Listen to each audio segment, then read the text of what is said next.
Okay, so welcome everyone to our third in a series of webinar facilitated by the Trinidad and Tobago Healthcare UK Forum. My name is Roger James and I'm the chair of the charity. We are a registered charity and we are registered in England and we are primarily made up and run by individuals with affiliations to Trinidad and Tobago. And the purpose of our organization is really to, we're committed to improving healthcare standards, primarily in Trinidad and Tobago, but elsewhere it arises as well. And, you know, the philosophy has been to engage with the authorities in Trinidad and Tobago. And that's been a journey which we started in 2017. Okay, so tonight's webinar is entitled Conversation on Breast Cancer. And we have two distinguished panelists, which I'll allow them to introduce themselves in a minute. But just to say, you know, breast cancer is the commonest cause of cancer in women across the globe. And I felt it was a good idea for us to have this conversation on this important topic. Okay, so I will introduce our panelists. We have Ms. Natalie Johnson, who's a surgeon, and she'll say a bit more about herself in a minute. And we have Dr. Della Dylan Beckor, who is a GP currently practicing in Northwest London. Okay, so let's start with you first of all, Natalie. Do you just want to introduce yourself, a bit about your background and what your current practice is? Thanks, Roger. I'm currently a breast registrar at Imperial College NHS Trust. I'm based at Charing Cross Hospital, which is the breast centre for this trust. I'm in the subspecialty level of my training, which means I'm doing breast and oncoplastic surgery. I still do a bit of general surgery as well. So I graduated from the University of the West Indies, and unfortunately I didn't get an opportunity to work in Trinidad, so I came across to the United Kingdom, where I did all of my junior to senior training, my Royal College memberships, and so on.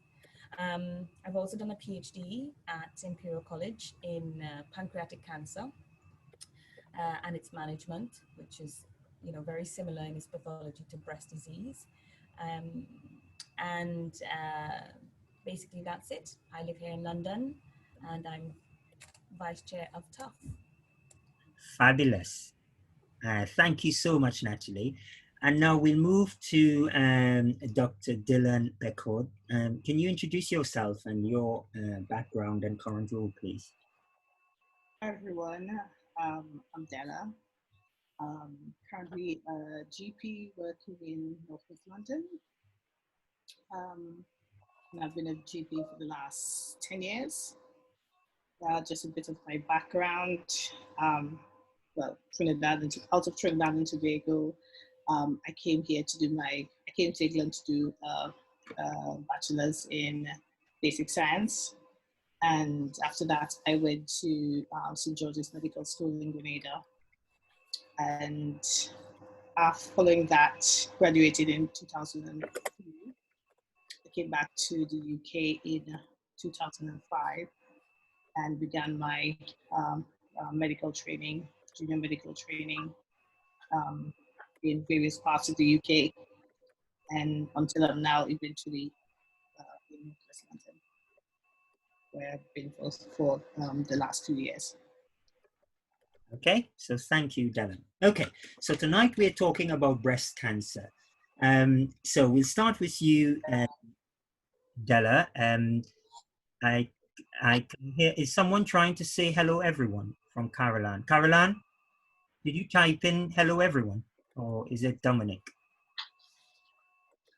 Oh, hi, Dominic. Hey, Roger. How are you?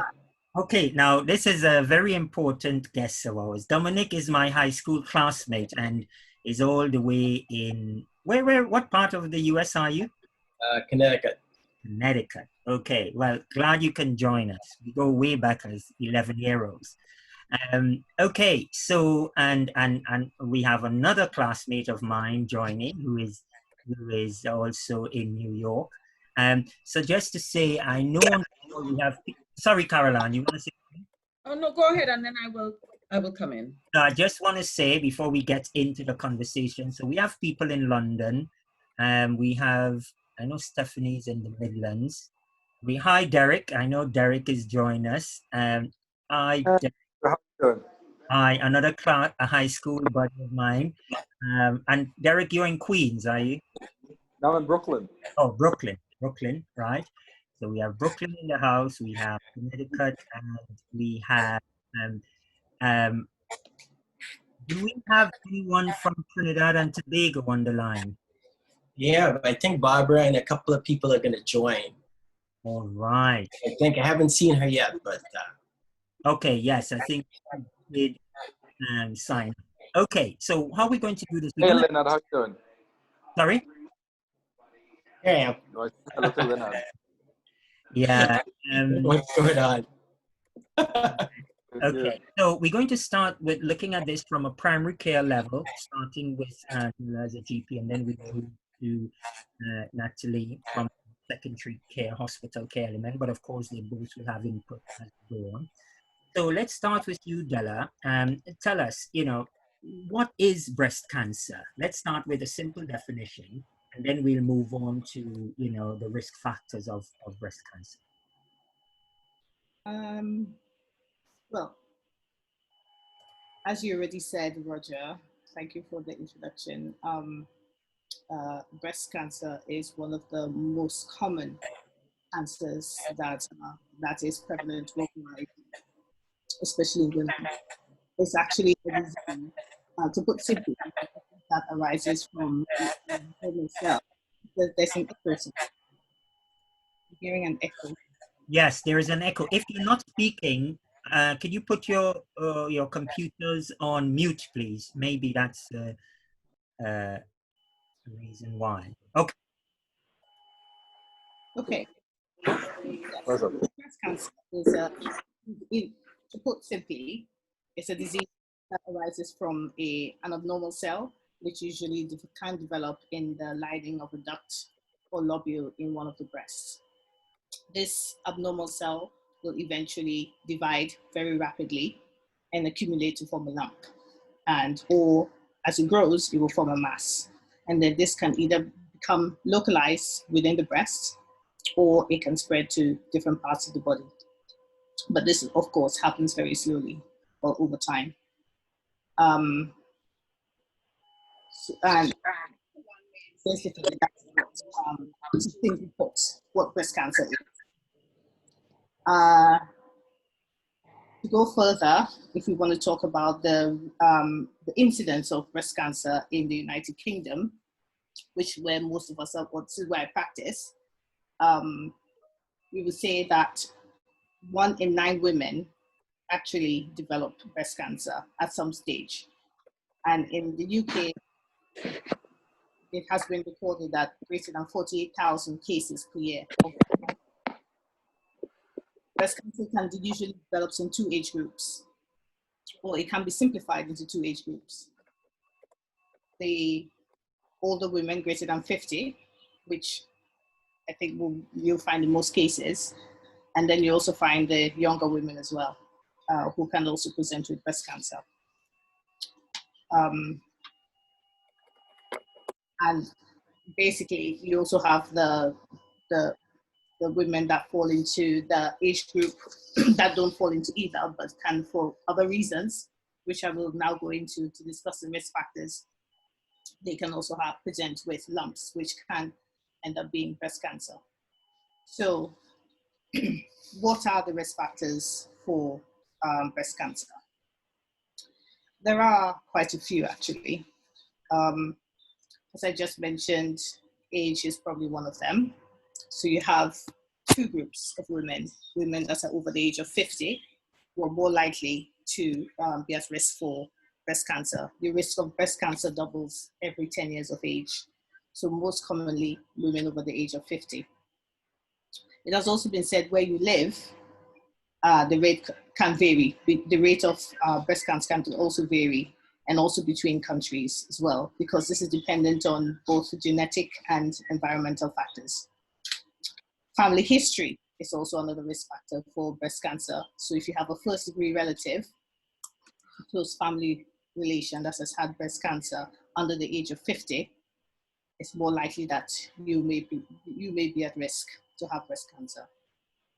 Also, other risk factors have been mentioned, such as if you have a prolonged menopause, so your menopause carries until over the age of 55, or you get to menopause at the age of 55. In other words, you have your reproductive years are probably longer than the average age, which is 51 or 52. Another risk factor would be things like being exposed to some form of radiation. This also says that being childless or not having, not breastfeed or having any children or breastfeeding your children can also be risk factors. One of the other most important risk factors which we hear about a lot will be things like the BRCA mutations, BRCA1 and BRCA2 genes, which harmful mutations in these genes can lead to hereditary breast and ovarian cancer. It is estimated that about 5 to 10% of breast cancer have been caused by these BRCA1 or 2 mutations, mostly in the BRCA1 gene mutation. So that's basically, to put simply, the risk factors for breast cancer. There are other ones, but those are the most important ones that we tend to. Okay, thank you, Della. Can I just interrupt for a minute? Two things. First of all, to say, I forgot to say at the start, if you have any questions, please put them in the chat pane. My colleague Caroline will be monitoring them, and we'll try and ask questions at relevant times to the panelists. And we will have an opportunity for direct questions to the panelists as well, to Della and Natalie. But just to clarify something, now we have people on this line in different parts of the globe, Della. When you said environmental factors are a risk factor, what are those environmental factors? So that would most probably be things like living in more polluted areas in cities, where that are highly industrial, where pollution is probably higher than in other areas, and also working in environments that may not be favorable, where they've got lots of industries using different chemicals, using all sorts of different things, which is multifactorial. But those are some of the things that may suggest that your risk of breast cancer is increased. Okay, and two other things.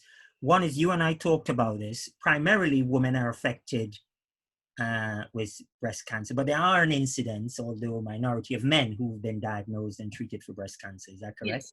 Yes. But with the incidence of breast cancer in males, maybe Natalie can help me with this, is probably very, very small. In my whole career, I think I probably have seen one male that has presented with a lump that has been suspicious. It's not seen very often. Okay, Natalie, do you want to say anything about the incidence of breast cancer in men? So in men, Dr. Dillon is correct. It's 1 in 100,000 compared to women. So it is rare.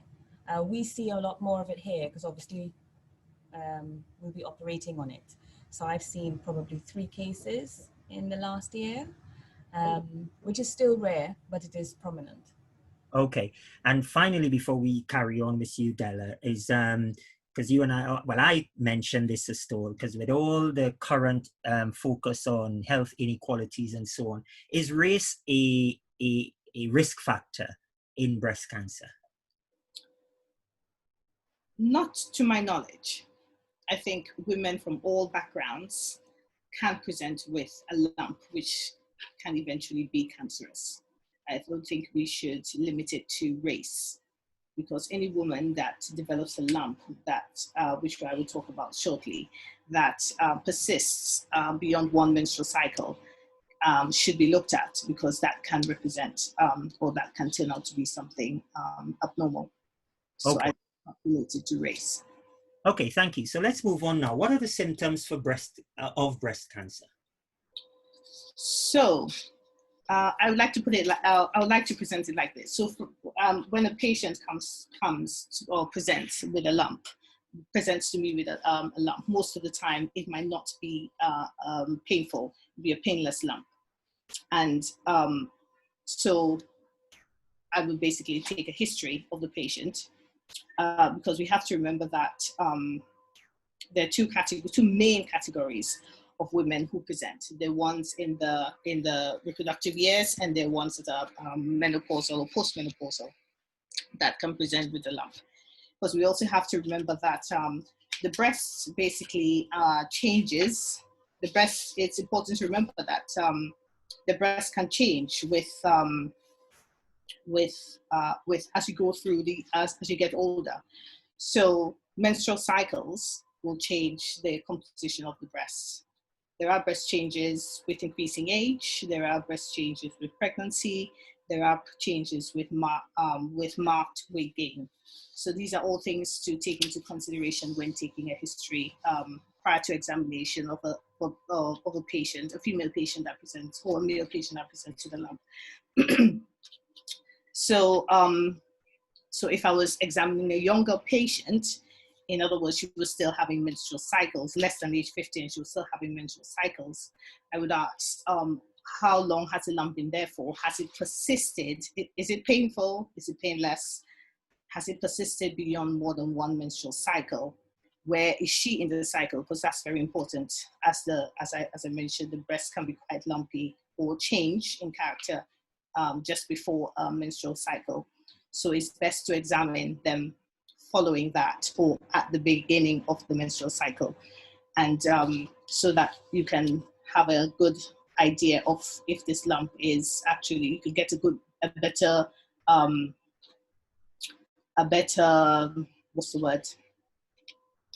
feel for what the lump is or how it feels when you examine the patient. And so that would be the patient in the reproductive age. So you look at the size, you assess the patient, you ask her to, you take a good history, then you ask her to prepare for an examination, and you examine both breasts, and you look at the, she most likely will tell you where the lump is, which breast the lump is in, and I tend to examine the breast that is of least concern first, and then examine the breast that is of concern, and then compare the two of them in a both seated and lying position, and tend to look for the size or the shape of this. If I can assess the size of the lump, the shape of the breast. Is there any change in the appearance of the breast? Is it dimpling around the skin or around the nipples? Is the nipple turning inwards? Is there any difference? Is there any difference in the skin? In other words, is there any eczema, or is there any patch of a skin rash that looks abnormal? This should not be painful. Usually, patients are quite comfortable when we are happy to do this. And then it's also important to remember to examine the axilla as well, to make sure that there are no changes in the lymph nodes in that area.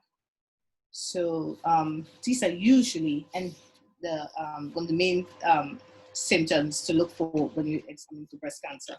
And then you do the same thing if a patient presents that's over 50. You do the same thing, take a good history, and examine the lump that is in question.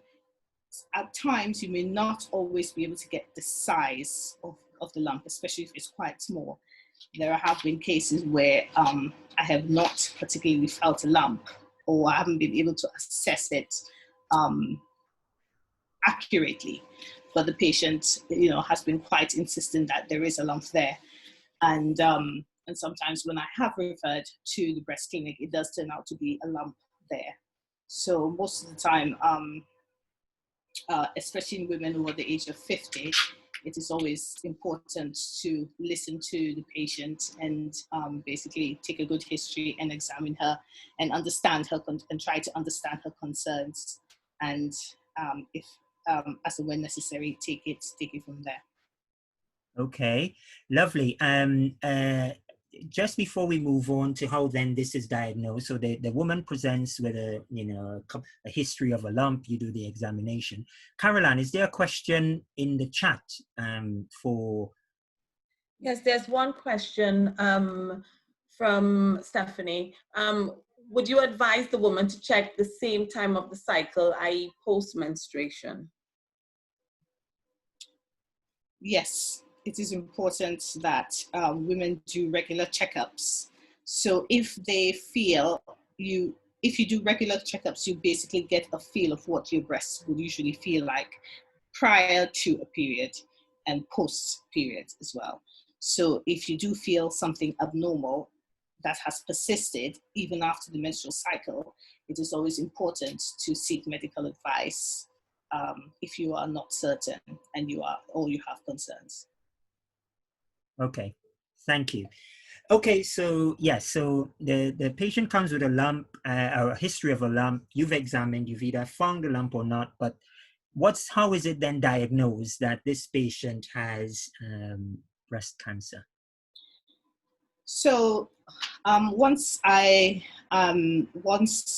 we have established that there is a lump there, the next step will be to make sure that the patient is referred to either a breast clinic or what we call in the UK 2-week wait. What is a 2-week wait?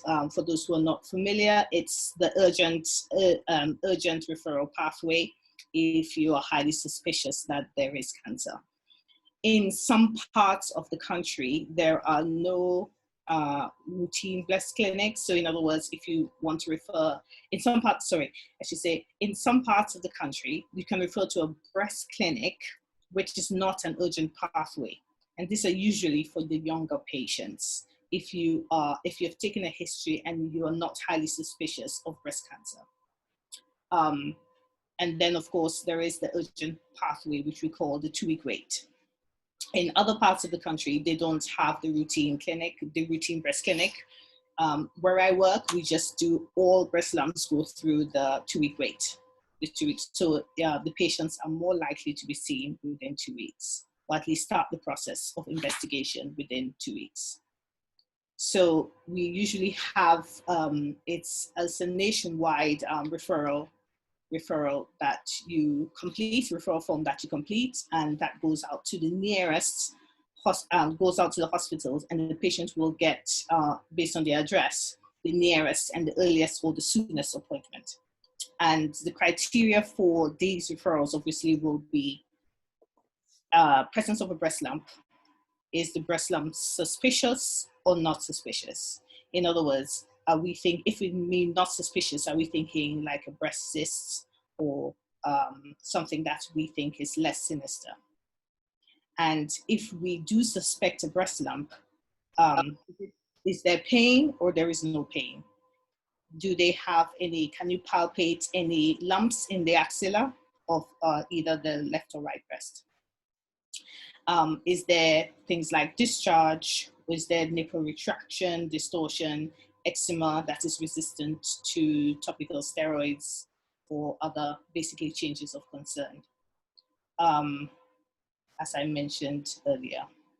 And also another criteria will be women who have the non-cyclic breast pain persisting beyond one menstrual cycle. And this is usually is more suspicious. Higher suspicion is usually in women that are over the age of 30.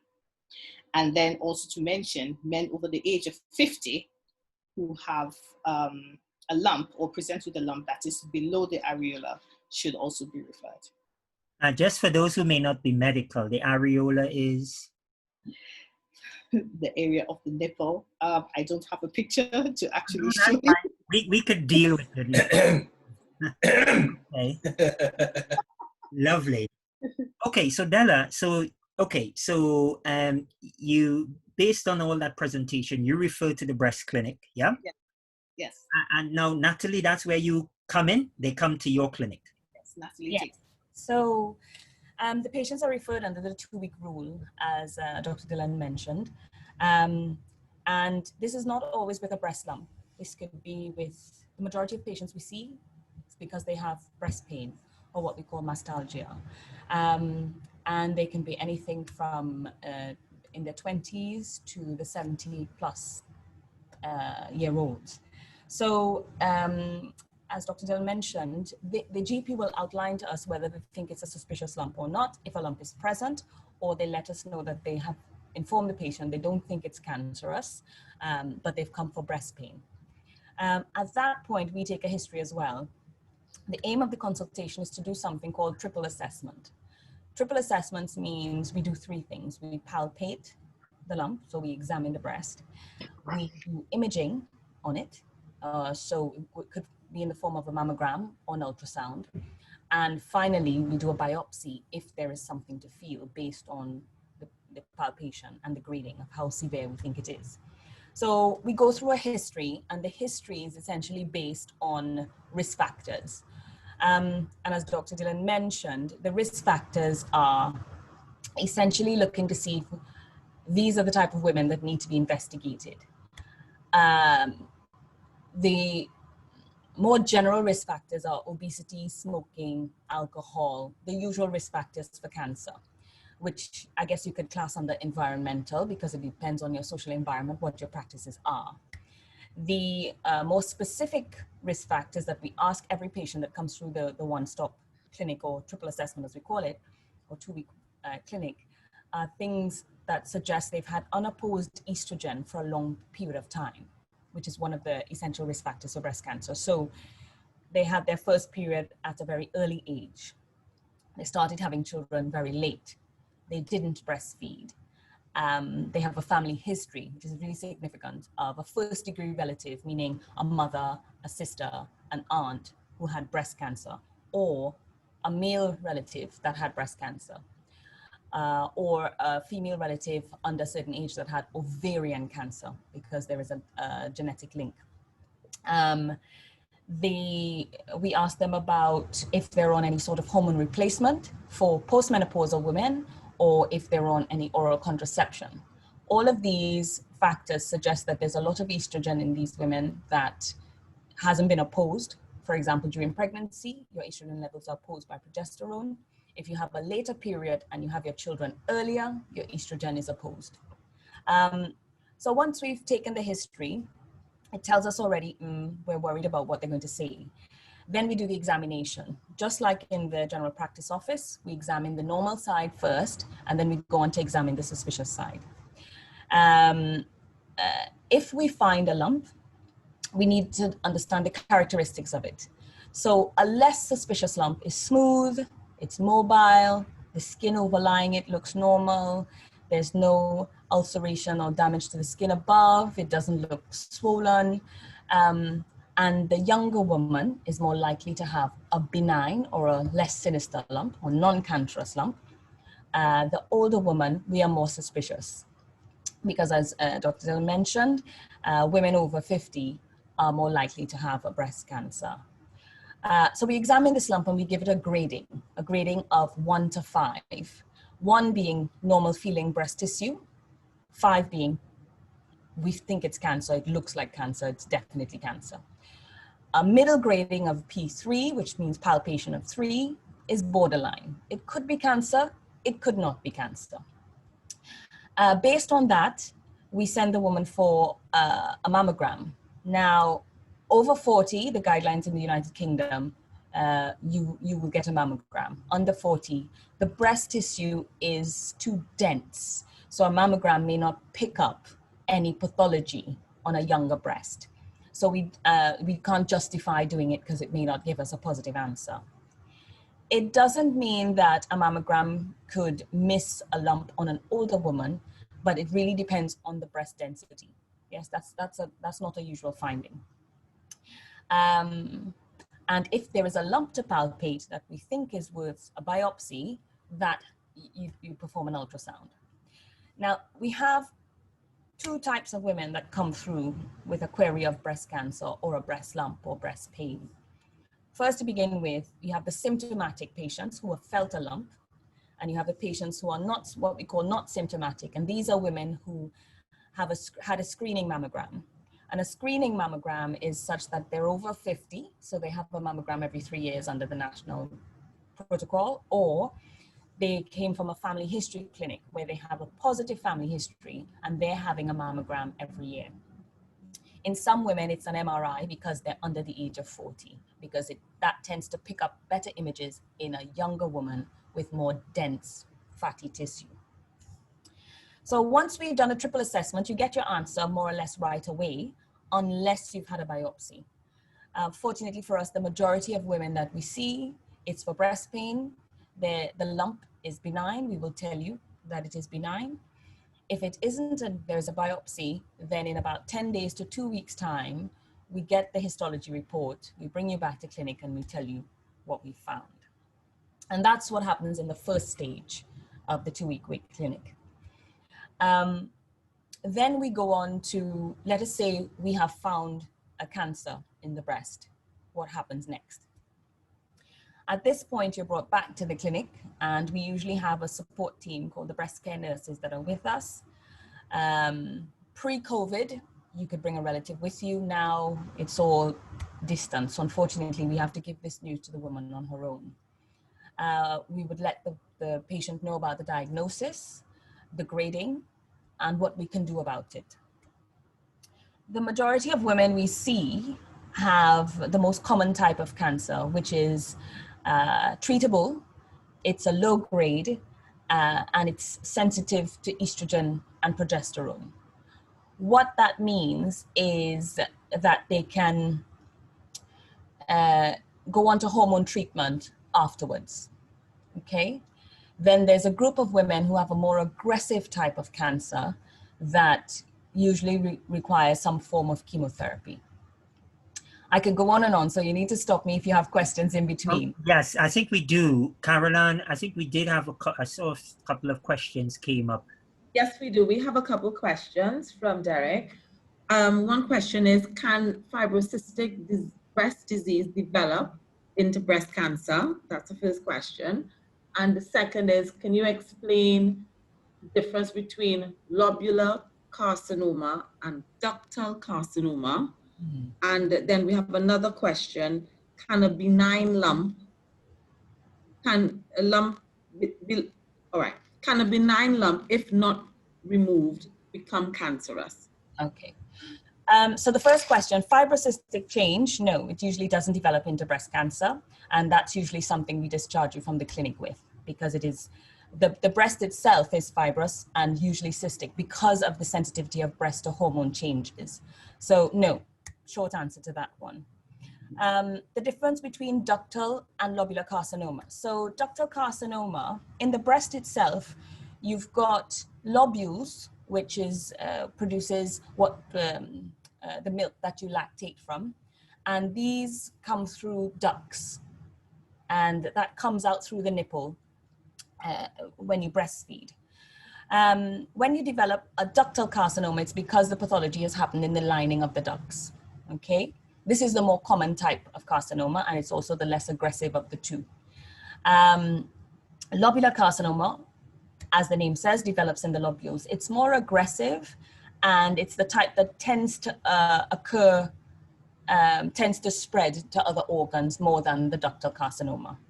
Sorry, Natalie, sorry to interrupt. I presume some people may not know what is the lobules. Is that the tissue around it? No, so the lobules, as I said before, is a part of an area in the breast where you produce the milk. Okay. The ducts is the tube through which the milk comes out through the nipple. Lovely. Yeah. So as I say, the lobular carcinoma is the more aggressive type.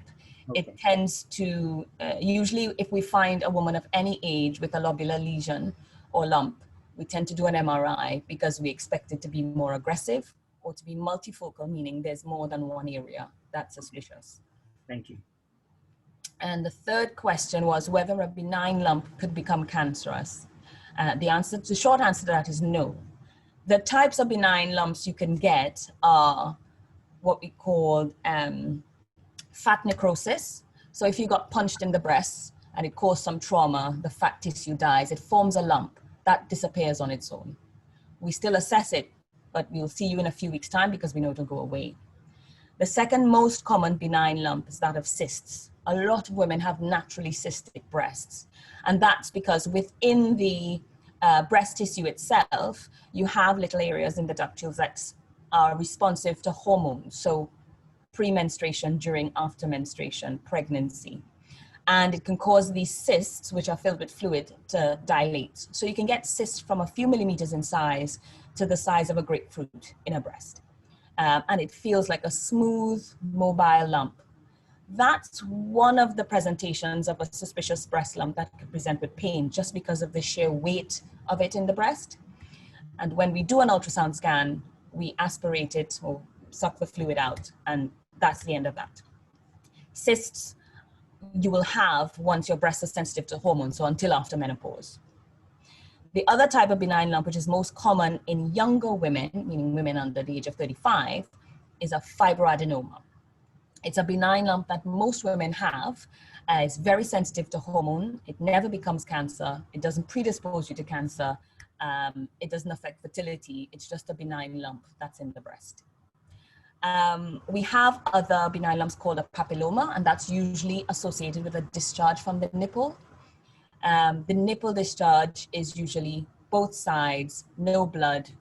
You know, we have particular features we look for. We do take these lumps out, but they do not become cancerous when they're encapsulated. So no, benign lumps tend not to become cancerous. Okay, so thank you, Natalie. So you've gone through the various diagnostic tests. You know, a particular patient gets to the level, cancerous level, which you think, yeah, this is malignant carcinoma. What then happens, and how does it progress to treatment? How soon? And what are the treatment options? Okay, so we've done a biopsy. We know you have a cancer. We need to tell you, find out the type of cancer. And cancers fall into a particular group. You have estrogen and progesterone sensitive cancers. And there's a third hormone receptor called the HER2 receptor. And that is, for the scientific side of it, human epidermal growth factor receptor. It's just a receptor that leads to cell division.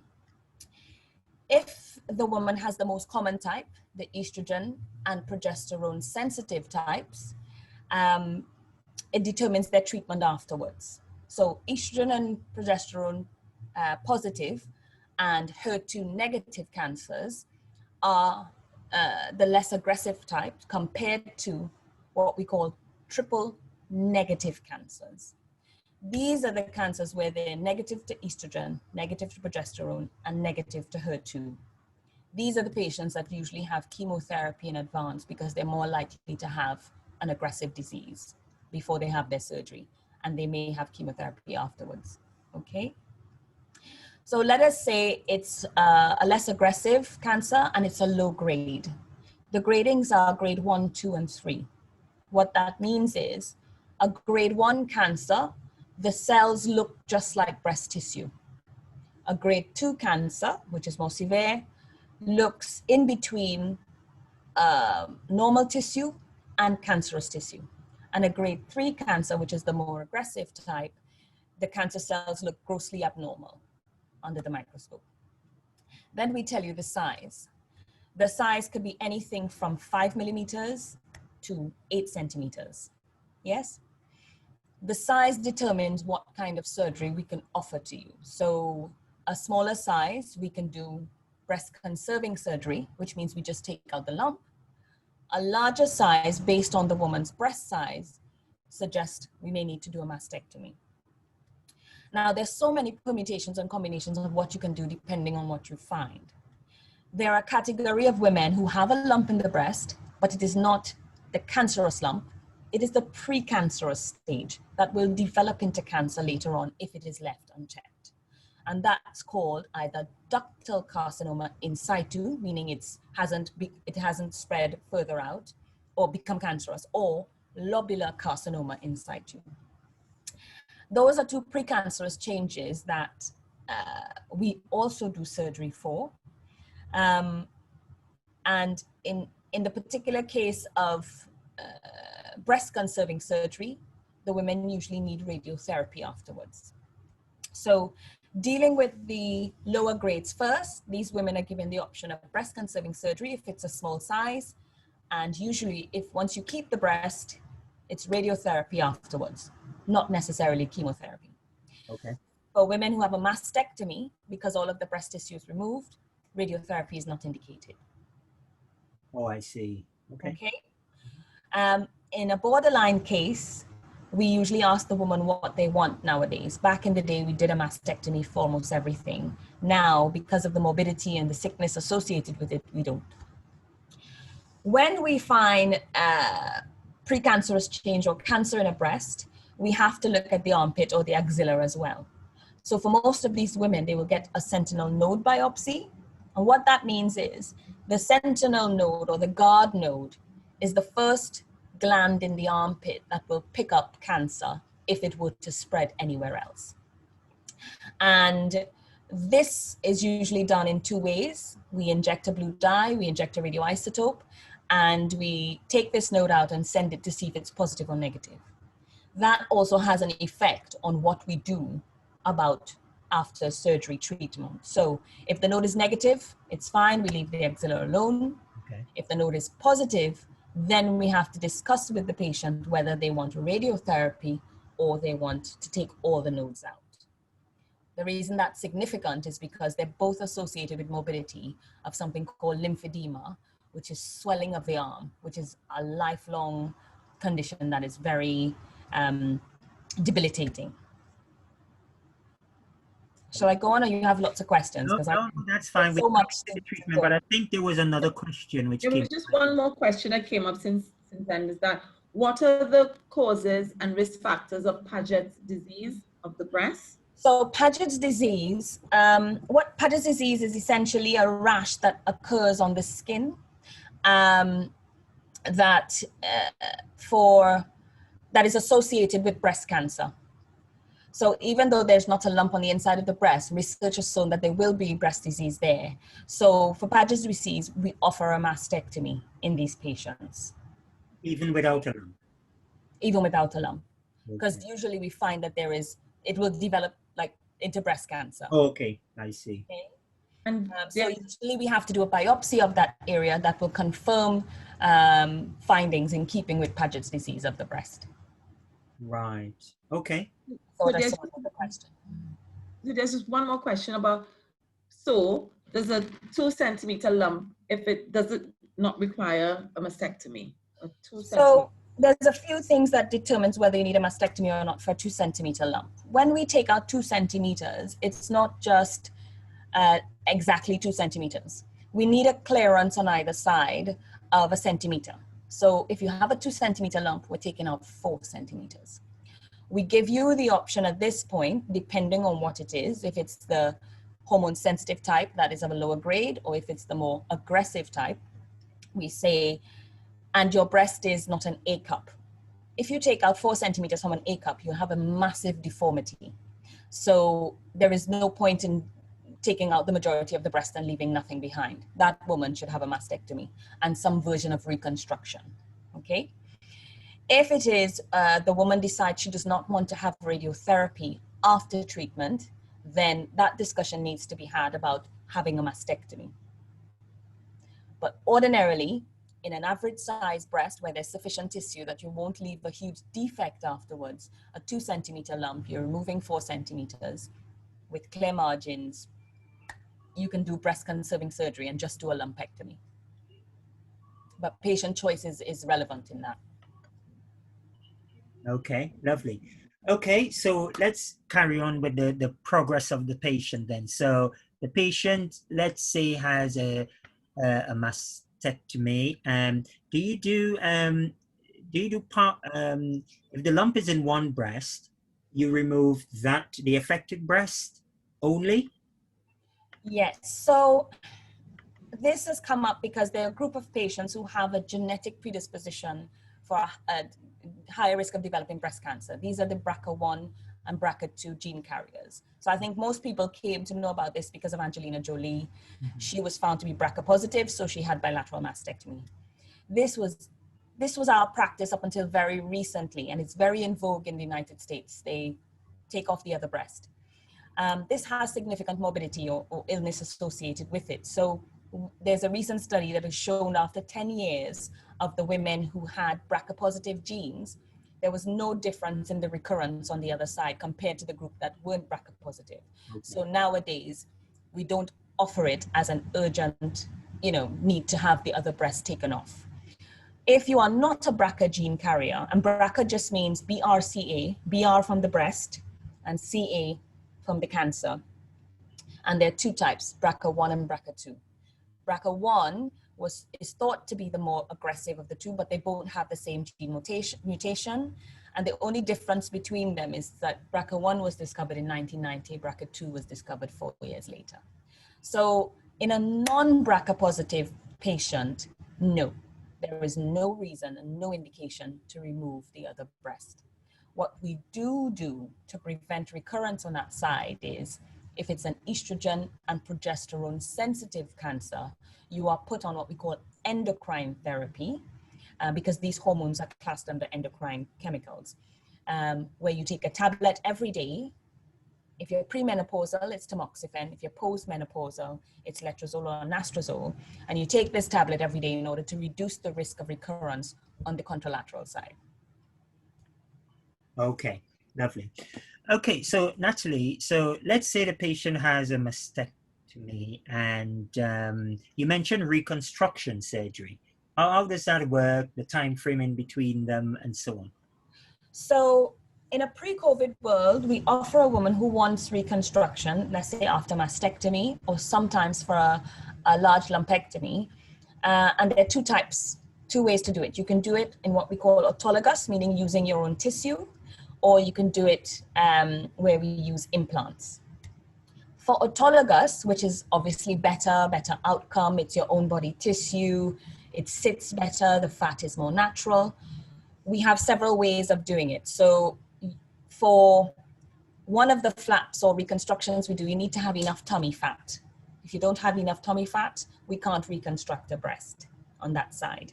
And that's the most common one that we do here at Imperial. It's called a DF flap or a perforator flap. There, we can also use the buttock. We can use the back. We can use the side in order to fill up the gap on that side. But the most common we use is the abdomen. So in a very slim woman, it's not likely that they'll be offered an autologous. For those that can't do it, we offer an implant. And we usually try to match the implant to the other side. If we can't, then we reduce the breast on the other side to match the size of the implant when things settle down. Asking about when it's done, in a pre-COVID world, we could do it at the same time. In a post-COVID setting, then, or currently, we need to do it much, much later because of the risk of developing COVID. So it's usually, it could be anything from a year to 18 months later. Right. Okay. I know we have some questions coming in, and I'll ask Caroline to read them out. But and where does so you have the reconstruction? What about prosthesis? How does that fit in? Because I know of some people who they've talked about prosthesis post mastectomy. Yeah, so the prosthesis essentially is the implant, and we have several types that we use: saline-based, silicone-based, implants with meshes, implants we put under the muscle. Sometimes we use an expander, which means we could increase it gradually to the size that you need before we put a definitive implant in. But they're all mostly silicone-based, either round shape or teardrop shape that we can put in to match the patient's breast. Okay. So they're all internal prosthesis? Absolutely. It's all under the skin. Under the skin. All under the skin, yeah. Okay, definitely. That's interesting. But the prosthesis you're talking about for women, let's say it's usually an older woman who has a mastectomy and did not want a reconstruction. Yeah. We have the breast pads that we use that we can fit to match fill the bra. I think that's what I was thinking of. Okay. So that was to a certain type of woman. Okay. Yeah. That's okay. Caroline, what are the questions that came up? There are two questions, I think, for Natalie, and one I wanted to ask Stella. So the first question was, is it recommended for estrogen, progesterone, breast cancer patients to avoid foods in plastic containers? And the other question is, what if the tablets don't agree with the patient? Are there other pills available post-surgery? And then I'll come to my question first. Yeah, so no to the plastics. It makes no difference whatsoever. The estrogen, the unobstructed estrogen, as I said, it's usually because some women have started their period earlier, they had their kids later, or they did not have children, they didn't breastfeed, or they took the oral contraceptive pill, or they are on hormone replacement. So that unobstructed estrogen gives you more estrogen than taking it from plastic containers or a polluted environment, if you see what I mean. It's just the value of what you get from your own body has more of an effect. Okay. The second question was, what if the tablets don't agree with the patient? Right. So pills are available. That happens a lot because some patients get intractable menopausal symptoms because you're blocking estrogen now. So essentially in a younger woman, it's bringing on menopause. And usually we have the oncologist that will see these patients and liaise with them to see what can we do. We have the breast care nurses which can support them with respect to managing menopausal symptoms.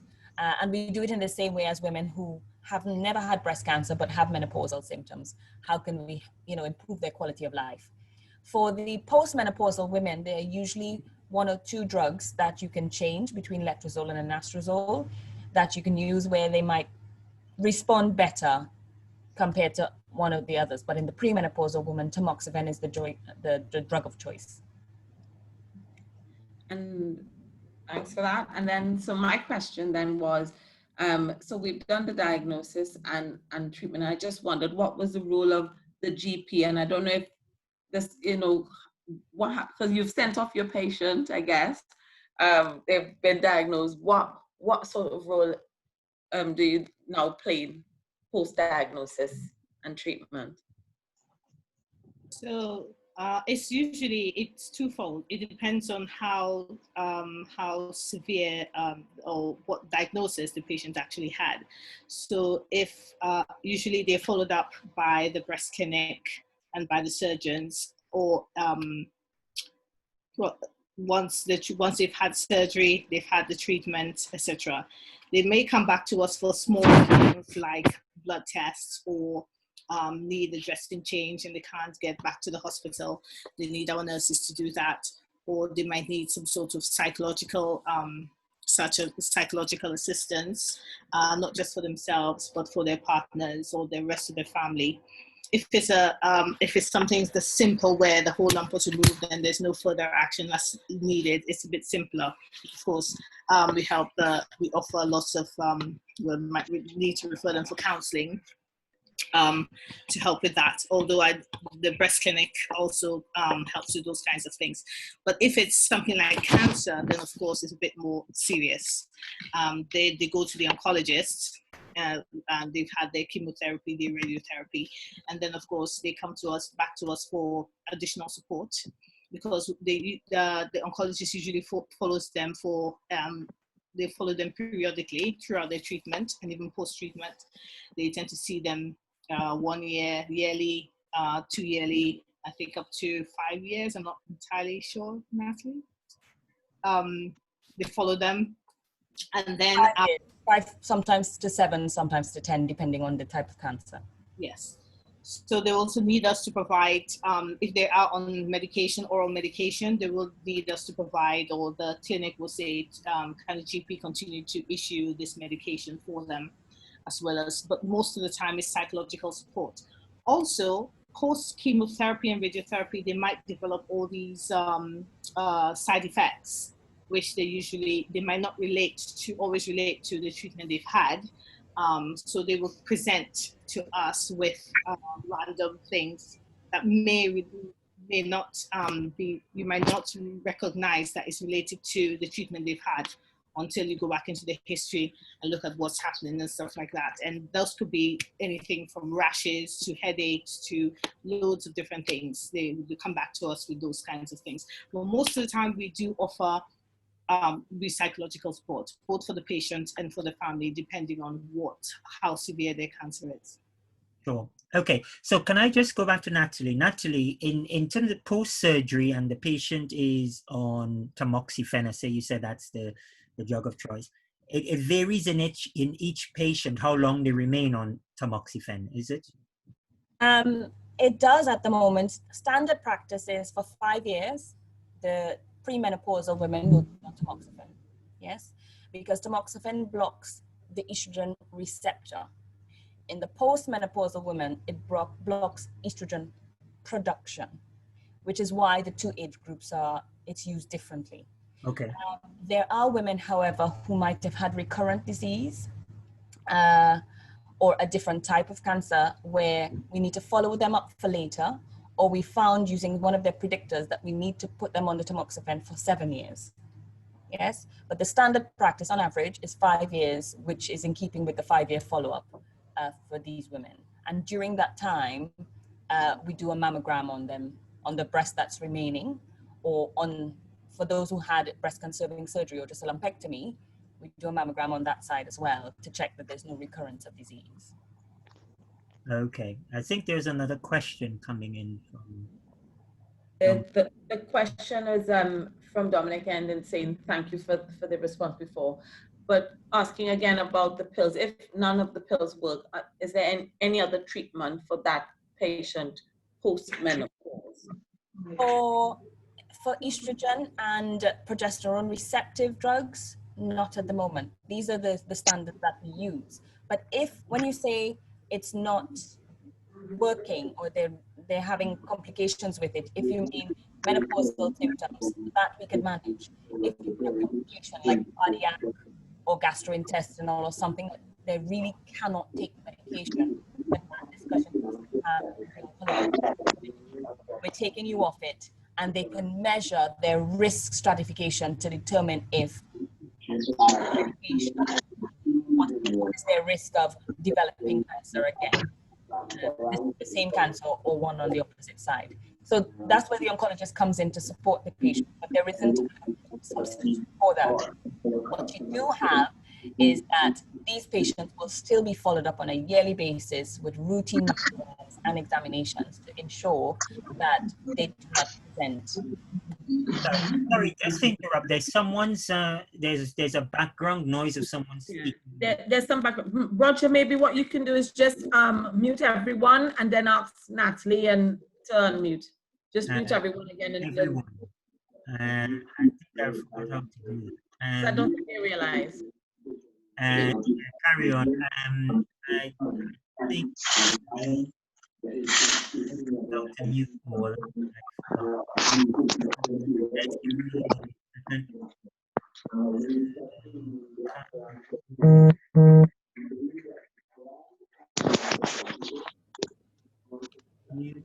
Can you mute it? No, I can't. I forgot how to do it on the where's the button to say mute all? Of the top of the top. Okay. The thing. Recording. Should be there. No. Okay. I can't find it anyway. Well, hopefully Barbara can hear us and go on mute. Okay, is it Barbara who can't hear us? So okay. That's where the noise is coming from. Okay, I've muted Barbara though. Okay. Not all. Okay. No, that's fine. That's good. Okay, so sorry, just to clarify, Nat, I think Dominic, you asked the question when you said that. What if the pills don't work? What did you mean? Why wouldn't they work? Why? Do you know, or do you want to elaborate why? Or you're on mute, Dominic. Yeah. Of course, I supported the mute feature and I forgot to unmute myself. Yeah. Pardon me. So yes, the question really had to deal with whether or not the patient, well, not whether or not, the patient continued to display, adverse reactions to the pills. So my question really was, after going through what I understood to be 4 or 5 different types, postmenopausal pills. And so my question really was whether or not there was some other therapy that can alleviate that to prevent, the cause or the reoccurrence of cancer in the future. I understand that the pill really is to reduce the chance, but if the effects are adverse to the point where the patient's in like a really uncomfortable situation and suffering, what is the point?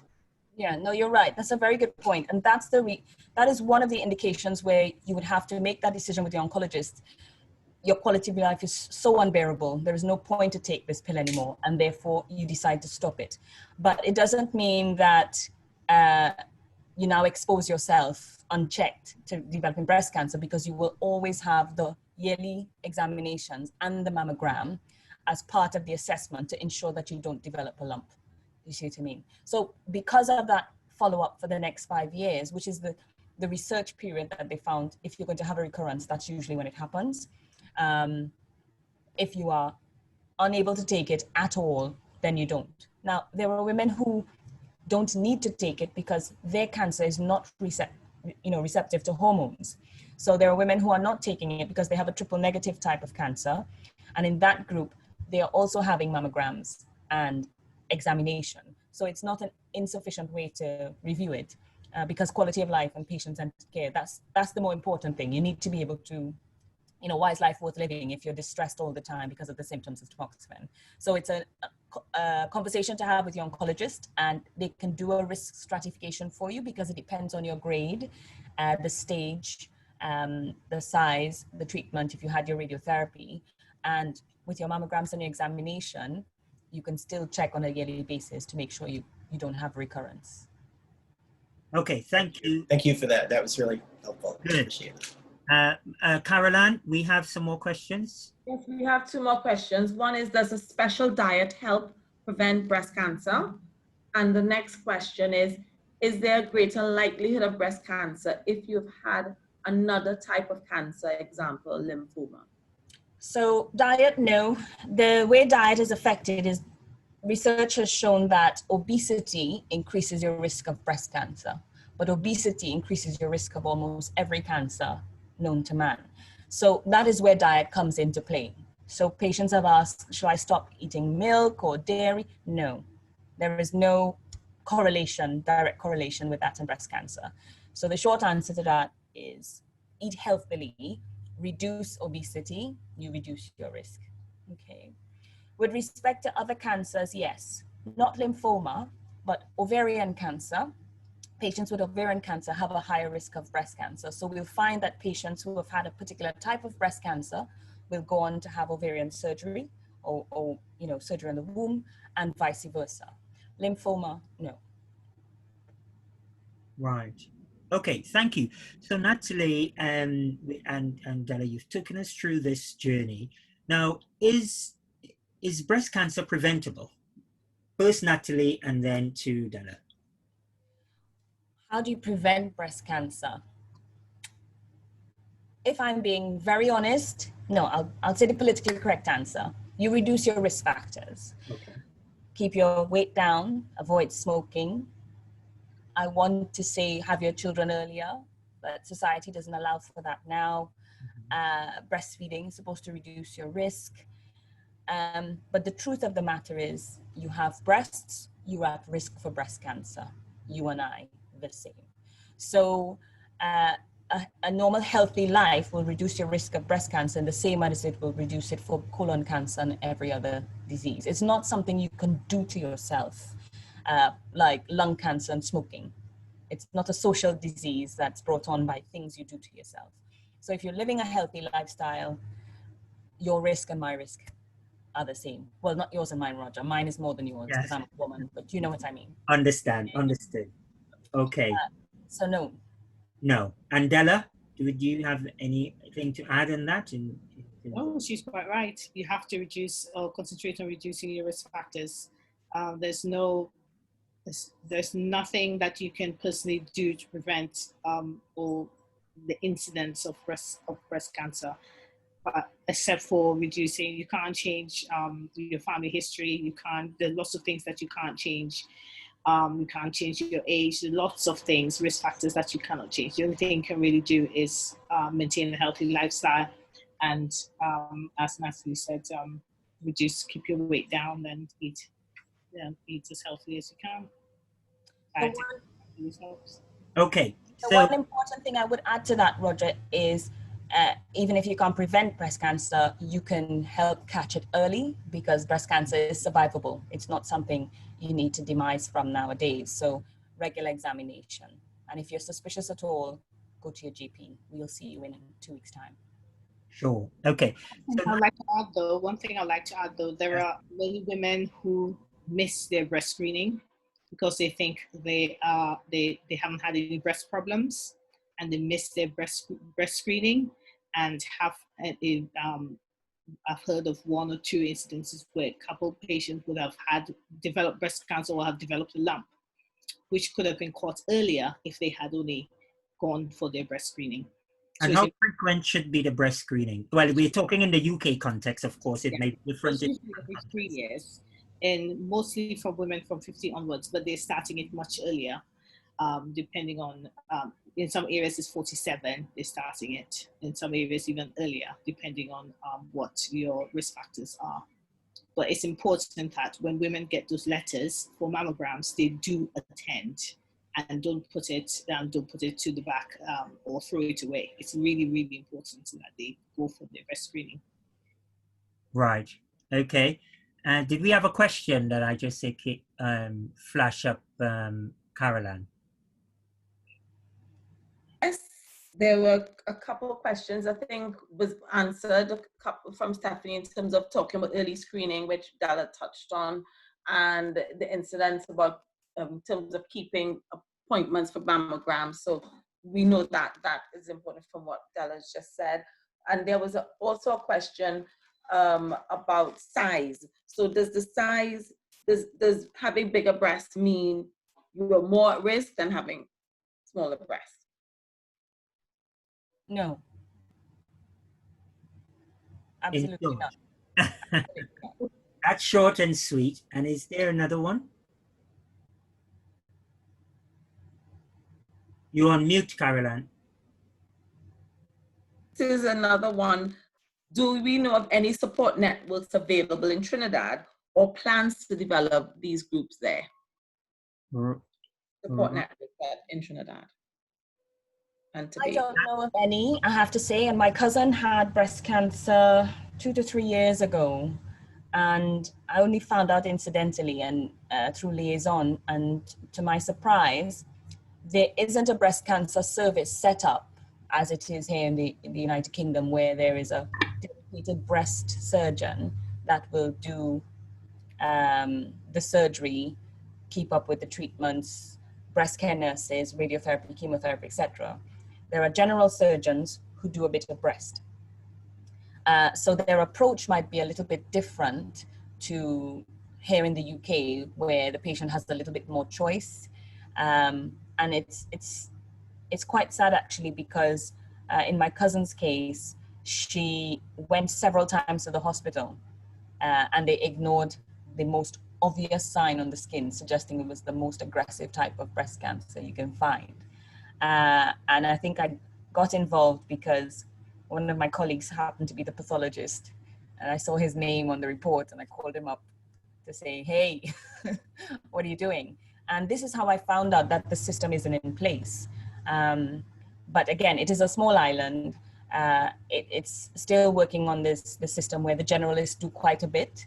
So I think it's up to the new generation to bring in that sort of package of breast surgeon, breast care nurse, Macmillan type nurse support, prosthesis, lymphedema nurse. It's a huge package, and it's usually a well-run machine. So it's not something you have to come up with. It's there, you just have to copy and paste into our system, but that will require funding and a lot of training. Right, okay. Okay, so in what I want to say then, let's say, so someone is, they've had their treatment, they've had their follow-up. People talk about being given the all clear. What does that mean post-treatment, Natalie, to the layman? So the all clear is usually given at the end of 5 years, where for that 5-year time, we've seen them on a yearly basis. We've done mammograms, which have come back negative. They've completed their course of tamoxifen, and one of two things happen. They've either finally turned 50 and they can go on to the screening program, but in that 5 years, they've not had any recurrence, all clear. Or they have completed the 5 years, even though they're not, and they haven't had any recurrence. They're not 50, but they've not developed a recurrence, and there's no reason for us to be worried anymore. All clear is a term that was used for different type of cancers, but from the breast cancer point of view, once we stop following you up and we're happy that your risk is now low or next to nothing, then we can use that term. I've never used it because it's more an American thing, but yes, that's essentially what it is. So when you mean the risk of, because if someone has had, let's say, double mastectomy, you mean the risk of they having cancer in other parts of the body, i.e. is low, or is that what is being referred to? Well, that's the point of the double mastectomy, yes, but you can still develop a breast cancer lesion in the bone. Okay. Which is usually where breast cancer goes to, or in a very, very rare circumstance in the liver. It is unlikely because if you've done the double mastectomy in a less aggressive cancer, Right. it's all done, you see. Okay. And it's not a common finding, but usually if that happens, it happens within the 5-year period, and we've picked it up because we've done scans and examinations and such. Sure. Okay, so finally, in the time we've got less, and I'll come to you first, then go to Della. So someone is within the follow-up period, they've had the mastectomy, the tamoxifen, etc. What is some of the lifestyle advice you would be giving to them? You said, diet doesn't really make that difference, and so on and so on.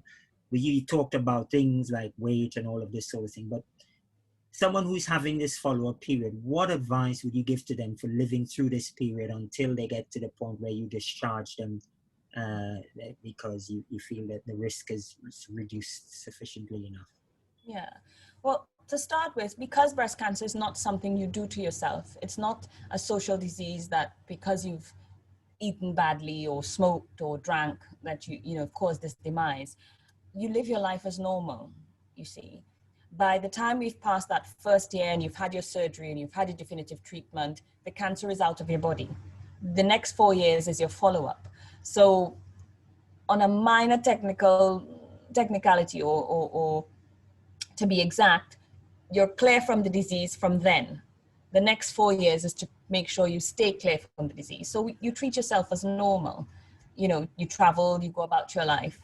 We have a very extensive support system from our Macmillan nurses and also from an open access follow-up program.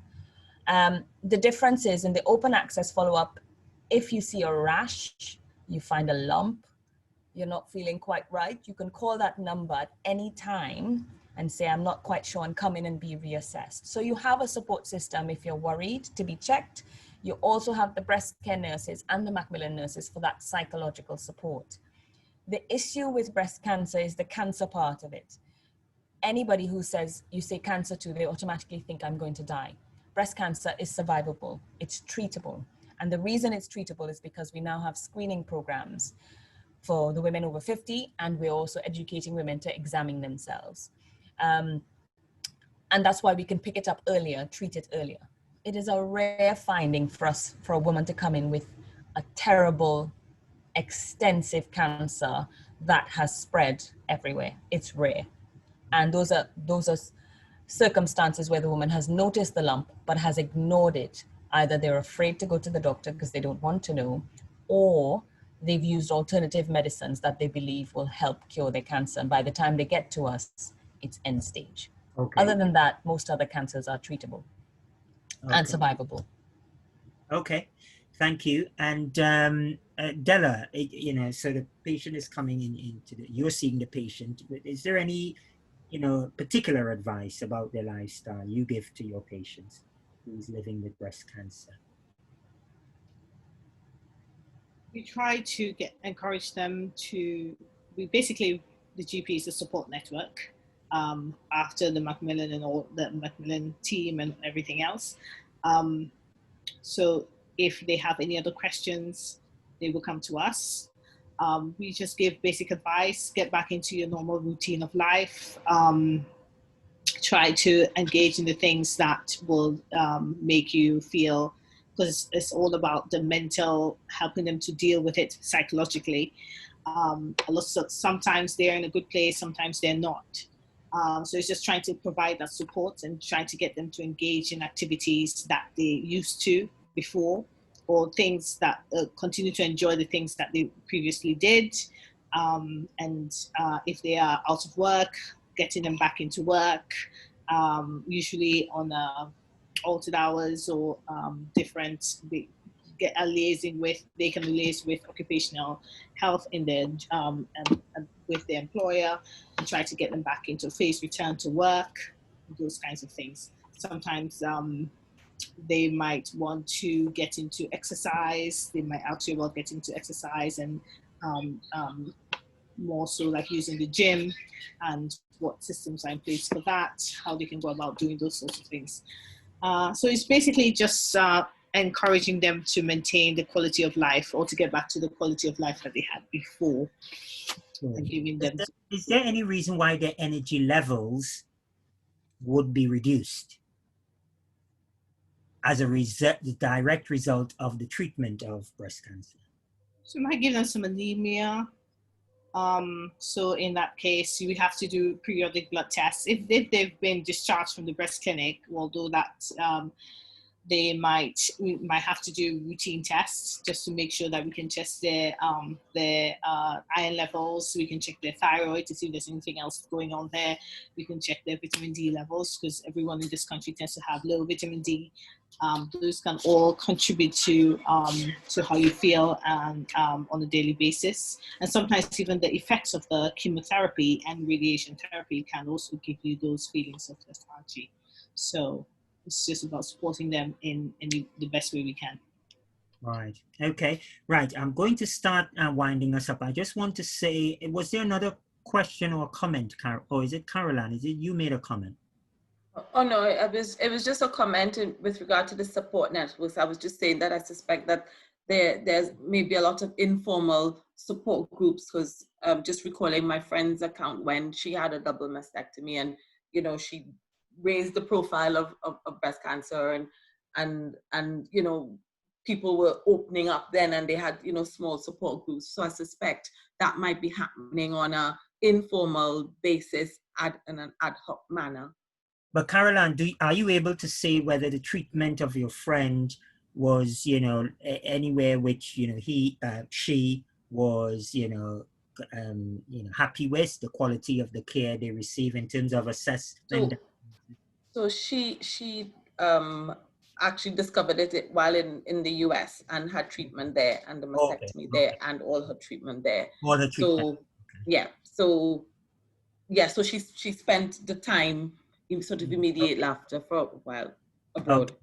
Fine. So I don't know, but I guess post that did some more awareness raising about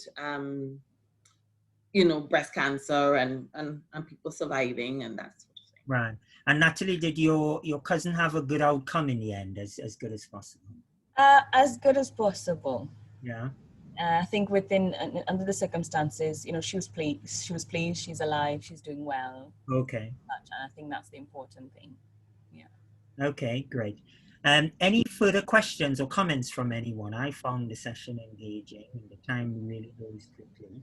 I guess, did I see someone wanting to say something? No. I would just say that this was extremely informative. Thank you. I want to say kudos to the panelists. You guys are brilliant. Your answers were quite concise. And Roger, I think you got to do this again. I mean, most likely, maybe not with breast cancer, but maybe for men with prostate cancer, other forms of cancer in general, because I think there's not enough conversations on cancer in general, and there's a lot of misinformation. And as a result of the misinformation, people would go about just going along the wrong path. And at the same time now, rather than getting the direct help that they need to address whatever the issue would be for them. But I want to say kudos to both the panelists and Dr. Natalie and Dr. Della. You guys are awesome. You guys rock. I second that. Yes, and Said everything I was going to there. Thank you. Yes, thanks. So thank you, everyone. Yes, thank you, Natalie, Della, everyone who took your time out to dial in. It's been really great. We've done our third webinar now. It's all been engaging, all been very informative. We do hope maybe to do one or two more, but I know people have asked for, more repeats or new things. It's all about getting the quality of the panelists like we've had today. And yeah, let's do it. Let's try and as a sort of a health promotion element, people can, get the facts, the information from the experts. So hopefully, they can live, healthier lifestyles and avoid preventable diseases. So thank you all. We'll end the call there. Thank you all. Enjoy whatever part of the world you are. Enjoy what you are, enjoy the rest of the afternoon or evening in our case. And I'll be in touch with you all soon. Okay. Thank you. Thank you. For having us. Thank you, guys. Thanks a lot. Have a good evening, everyone. Bye. Bye-bye.